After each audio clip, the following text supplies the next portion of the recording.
ആലപ്പുഴയിൽ നവകേരള യാത്രയ്ക്കിടെ യൂത്ത് കോൺഗ്രസ് പ്രവർത്തകർക്ക് ഗൺമാൻമാരുടെ മർദ്ദനമേറ്റ സംഭവത്തിൽ ADGP MR അജിത് കുമാറിനോട് വിശദീകരണം തേടി സംസ്ഥാന പോലീസ് മേധാവി രവാഡ ചന്ദ്രശേഖർ. SITയുടെ റിപ്പോർട്ട് പരിശോധിച്ച ശേഷമാണ് DGPയുടെ ഈ നടപടി. അജിത് കുമാറിന്റെ വിശദീകരണം ലഭിച്ചാലുടൻ SIT റിപ്പോർട്ട് DGP ആഭ്യന്തര സെക്രട്ടറിക്ക് കൈമാറും. അന്വേഷണം അട്ടിമറിക്കപ്പെട്ടതിന് പിന്നിൽ അജിത് കുമാറിന്റെ ഓഫീസിലെ 2 ഉദ്യോഗസ്ഥർക്ക് പങ്കുണ്ടെന്നാണ് SITയുടെ കണ്ടെത്തൽ.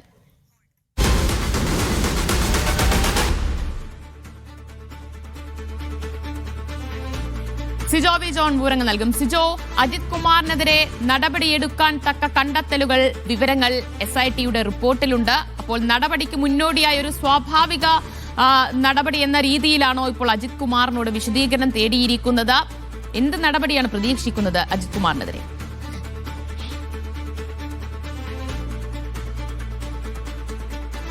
അജിത് കുമാറിനെതിരെ കടുത്ത നടപടി ഉണ്ടാകുമെന്ന ഒരു മുന്നറിയിപ്പാണ് ആഭ്യന്തര വകുപ്പ് നൽകിയിരുന്നത്, വിവരമാണ് ആഭ്യന്തര വകുപ്പ് നൽകിയിരുന്നത്. അതൊരു പക്ഷേ സസ്പെൻഷൻ വരെ ആകാം എന്നുള്ളൊരു കാര്യം നമ്മൾ നേരത്തെ റിപ്പോർട്ട് ചെയ്തതാണ്. എന്തായാലും ആ നിലയിലേക്ക് കാര്യങ്ങൾ എത്തുന്നു എന്നുള്ളതാണ് നമുക്ക് ഇപ്പോൾ ലഭിക്കുന്ന വിവരം. കഴിഞ്ഞ ദിവസമാണ് ഈ റിപ്പോർട്ടിൽ കുറച്ചുകൂടി വ്യക്തത വരാൻ വേണ്ടിയിട്ട് DGP SITയോട് വിവരങ്ങൾ തേടിയത്. ഇന്നലെ രാത്രിയോടുകൂടി പ്രത്യേക അന്വേഷണ സംഘം ഇതിൽ ഈ വിവരങ്ങൾ DGPക്ക് കൈമാറിയിട്ടുണ്ട്. അത് ഏകദേശം അദ്ദേഹം സാറ്റിസ്ഫൈഡ് ആണ് ഇപ്പോൾ നൽകിയ വിശദീകരണത്തിൽ.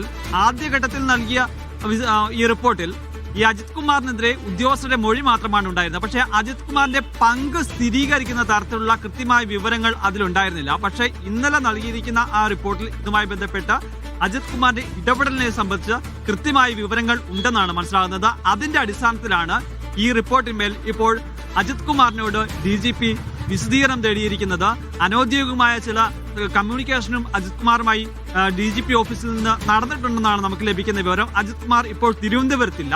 നാളെ വൈകിട്ടോടുകൂടി അജിത് കുമാർ തിരികെ എത്തുമെന്നാണ് അറിയിച്ചിരിക്കുന്നത്. അങ്ങനെയാണെന്നുണ്ടെങ്കിൽ നാളെയോടുകൂടി തന്നെ അജിത് കുമാർ ഇതുമായി ബന്ധപ്പെട്ട വിശദീകരണം നൽകും. ആ വിശദീകരണം പരിശോധിച്ചതിന് ശേഷമായിരിക്കും ഒരു നടപടി ശുപാർശ കൂടി ഉൾപ്പെട്ടിക്കൊണ്ടായിരിക്കും നടപടി എന്ന് പറയുമ്പോൾ ഈ മാസം 31-നകം, ഈ മാസം അവസാനമാണ് DGP റാങ്കിലേക്ക് ADGP MR Ajith Kumar ഉയരുക. എന്തായാലും അതിന് മുന്നോടിയായി തന്നെ ഒരു നടപടി ഉണ്ടാവില്ലേ? അതിന് മുന്നോടിയായി തന്നെ നടപടിയിലേക്ക് കടക്കും.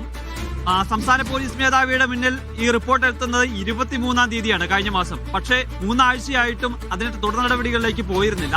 ഇന്നലെ ഇതുമായി ബന്ധപ്പെട്ട് വ്യക്തത വരുത്തിക്കൊണ്ടുള്ള വിവരങ്ങൾ SIT കൈമാറിയ സാഹചര്യത്തിൽ ഈ അജിത് കുമാറിന്റെ വിശദീകരണം ലഭിച്ചാൽ ഉടൻ തന്നെ റിപ്പോർട്ട് ആഭ്യന്തര വകുപ്പ് സെക്രട്ടറിക്ക് കൈമാറാനാണ് തീരുമാനിച്ചിരിക്കുന്നത്. നമുക്ക് ലഭിക്കുന്ന വിവരമനുസരിച്ച് ഈ വരുന്ന തിങ്കളാഴ്ചയോ അല്ലെങ്കിൽ ചൊവ്വാഴ്ചയോ ആ ദിവസത്തിന് മുന്നോടിയായി തന്നെ DGP ഈ റിപ്പോർട്ട് ആഭ്യന്തര സെക്രട്ടറിക്ക് കൈമാറും. ആഭ്യന്തര സെക്രട്ടറിക്ക് കൈമാറിയാൽ അദ്ദേഹം ഒരു പരിശോധന നടത്തും. അതിനുശേഷമായിരിക്കും ആഭ്യന്തര വകുപ്പ് മന്ത്രിക്ക് കൈമാറുക. എന്നാൽ അതിനിടെ ഈ സ്ക്രീനിംഗ് കമ്മിറ്റി ചേരുന്നുണ്ട് പുതിയ DGPയെ തെരഞ്ഞെടുക്കുന്നതിന് വേണ്ടിയിട്ട്. അത് 20-ാം തീയതി ചേരുമെന്നാണ് അനൌദ്യോഗികമായി വന്നിരുന്ന വിവരം. പക്ഷേ അക്കാര്യം ഇതുവരെയും ആഭ്യന്തര വകുപ്പ് സ്ഥിരീകരിക്കുന്നില്ല. എന്തായാലും വൈകാതെ തന്നെ അത് ഉണ്ടാകുകയും ചെയ്യും. പക്ഷേ ആ സ്ക്രീനിംഗ് കമ്മിറ്റി യോഗത്തിന് മുന്നോടിയായി തന്നെ അജിത് കുമാറിനെതിരെ നടപടി വരും. അജിത് കുമാറിനെ DGP പദവിയിലേക്ക് എത്തിക്കുന്നതിനുള്ള യാതൊരു സാധ്യതയുമില്ല. അതിനുള്ള നീക്കങ്ങൾ സർക്കാരിന്റെ ഭാഗത്തുനിന്നുണ്ടാവില്ല.